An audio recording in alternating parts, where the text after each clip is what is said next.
Tapi saya kangen loh dengan Mas Budiman Sujatmiko yang selalu menjadi oposisi. Oh, oke, sekarang sebentar di Karena di semua pemerintahan. TV, kalau kita lihat, hanya salah satunya Mas Bud yang paling keras dalam mengkritisi pemerintah. Sekarang sepi, nggak ada kritisi keras dari Mas Budiman Sujatmiko. Oh, iya. Apakah pemerintah sekarang sudah bagus sekarang? Itu paling nggak demen lihat orang miskin dan nggak demen lihat orang bodoh.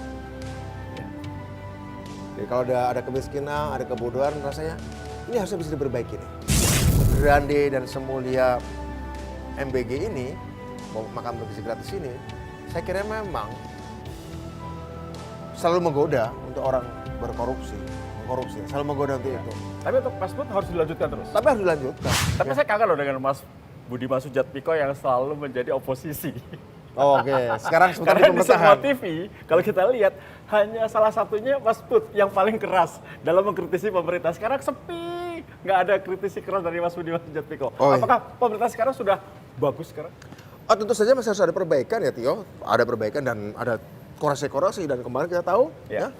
ada salah satu pejabat rekan saya di kabinet yang juga ditindak. Ya. Itu adalah bagian dari koreksi. Ya. Karena Pak Presiden juga menyadari bahwa hal-hal yang baik yang direncanakan beliau kadang-kadang juga kepleset gitu ya. Maka perlu ada koreksi, pembenahan, dan bukan cuma Kepala BGN, juga tadi malam juga Wakil Ya. Menteri Imigrasi. Artinya apa? Kejadian itu menunjukkan bahwa memang masih ada ruang untuk perbaikan buat pemerintah ini. Tapi visi dasarnya, keinginan yang mau dicapai Pak Prabowo, saya mau katakan, saya bersyukur juga saya sempat hidup di sebuah negara yang presidennya punya visi, punya program persis seperti yang saya bayangkan pada waktu saya remaja tertarik politik. Tahu, umur 13 tahun. Pak Prabowo ini. Iya, iya. Anti kemiskinan, anti kebodohan. Saya tuh paling nggak demen lihat orang miskin dan nggak demen lihat orang bodoh. Ya. Jadi kalau ada kemiskinan, ada kebodohan, rasanya ini harusnya bisa diperbaiki nih. Ketiga, Pak Prabowo punya visi global. Saya baca buku Bung Karno ya dari zaman SD, bagaimana Bung Karno tampil di dunia global. Saya merindukan pada waktu itu Indonesia suatu saat punya pemimpin yang menghadirkan kembali Indonesia di dunia global dan dibutuhkan oleh global. Ya. Bukan kita sekedar yang butuh global, tapi global bagaimana butuh Indonesia. Nah, saya kira Pak Prabowo dengan diplomasinya mencoba menghadirkan kembali Indonesia di tingkat global. Jadi melawan kemiskinan, melawan kebodohan, menghadirkan Indonesia di dunia global, melawan korupsi tentu saja. Itu hal-hal yang dari zaman saya remaja menjadi nilai dan values yang saya meyakini itu harus diterapkan di Indonesia kalau mau Indonesia baik ya, Indonesia Ya. maju ya. Ya, Mas Bud, Nah. Anda saat ini sebagai Kepala Badan Percepatan Pengentasan Kemiskinan, apa yang sudah Anda lakukan untuk merubah bahwa tadi Mas Bud bilang kan, saya nggak suka nih ada kemiskinan di Indonesia. Apa yang sudah dilakukan oleh Mas Bud? Pertama, sebab bahwa setelah ratusan triliun, ribuan triliun digelontorkan oleh pemerintah Indonesia untuk mengentaskan kemiskinan belum juga kunjung Ya. mencabut akar-akar kemiskinan karena memang salah konsep selama ini. Jadi seolah-olah kemiskinan itu hanya orang kurang uang.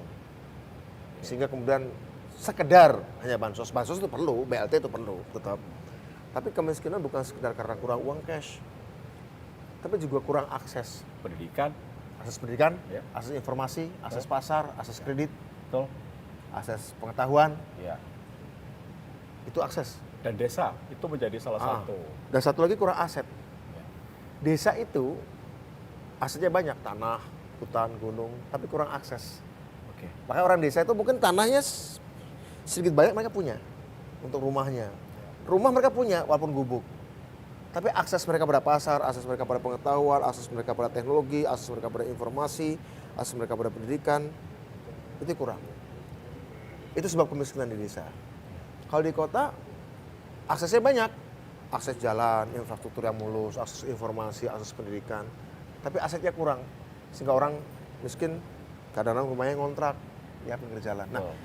ini soal-soal ini yang kemudian coba kita benahin dan kami susun dalam buku rencana induk percepatan pengentasan kemiskinan yang sedang diproses untuk menjadi peraturan presiden. Kemudian kami juga menjalankannya di daerah-daerah dengan program Sitaskin, sinergi untuk percepatan pengentasan kemiskinan. Kita mengajak beberapa kementerian turun bareng, 14 kementerian, 20 kementerian ke kabupaten-kabupaten, ke kota-kota turun bareng untuk mensinergikan program mereka di bawah. Gitu.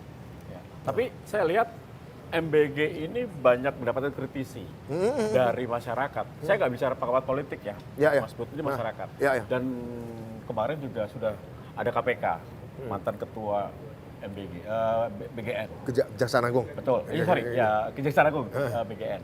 Itu apakah akan mempersulit program Mas Bud untuk bisa juga mengentaskan kemiskinan? Ya korupsi atas program baik apapun pasti akan menyebabkan program baik itu tidak mencapai tujuan baiknya, ya kan? Karena itu penindakan ya kita serahkan pada proses hukum lah ya, kita serahkan pada proses hukum. Saya nggak mau campur tangan, tapi artinya ya tinggal nanti di proses hukum bagaimana pembuktiannya. Tapi intinya ya program semasif, segrande dan semulia MBG ini, mau makan bergizi gratis ini, saya kira memang selalu menggoda untuk orang mengkorupsi, selalu menggoda untuk itu. Tapi untuk Mas Bud harus dilanjutkan terus? Tapi harus dilanjutkan, karena apa? Ini bukan pemborosan, ini adalah investasi untuk manusia Indonesia.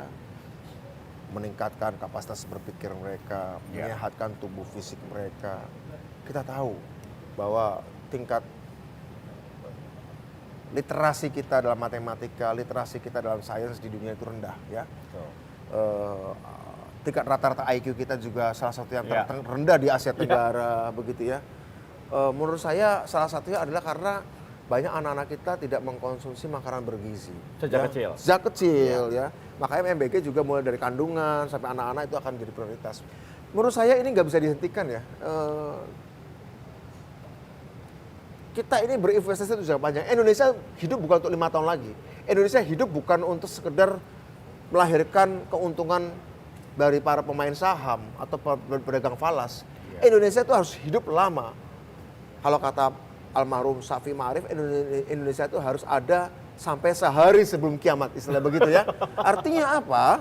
Kita panjang gitu ya. Kita panjang, kita nggak bisa sekedar keinginan target jangka panjang Indonesia hanya sekedar diukur oleh fluktuasi harga saham atau nilai mata uang saja. Karena segala sesuatu nanti akan mencapai titik equilibrium. Begitu. Oke. Ya, saya pukul dulu Mas Bud ya. Oke, silakan. Nah, ini waktunya Mas Bud pukul bola 2 masuk. Pukul 22. Oh ini ya. Oh harusnya bisa dari ya. Sini, Mas Bud. Harusnya bisa. Dari sini pukul tapi ya nggak tipis. tahu lah. Ini udah dimudahkan sekali nih. Tapi ya saya. Tapi ya, aneh juga ya ada orang suka bisa menikmati biliar. Ini salah satu olahraga yang digemari di Indonesia. Iya betul. Aduh.